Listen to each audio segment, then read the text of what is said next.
Hi friends, காலையில் எப்பயும் tea, coffee, boost, Horlicks எதுவுமே குடிக்கக்கூடாது.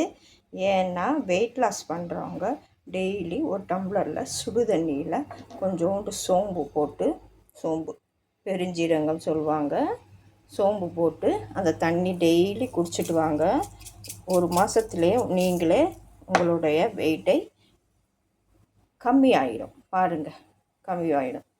குடிச்சு பாருங்கள். டெய்லி ஒரு டம்ளர் கொதிக்க வச்சுட்டேன், சோம்பு கொஞ்சோண்டு போட்டுட்டேன். ஆறின பிறகு எதுவுமே போட வேண்டாம், உப்பு சர்க்கரை எதுவுமே போட வேண்டாம். சும்மா சுடுதண்ணி குடிக்கிற மாதிரி நம்ம குடிச்சுக்கலாம். பயனுள்ள தகவல்கள். சோம்பு தண்ணி கொதிக்குதா, நல்லா கொதி வந்த பிறகு கொஞ்சம் கலர் மாறும். ஸ்டவ் ஆஃப் பண்ணிவிட்டு ஆறின பிறகு குடிக்கலாம்.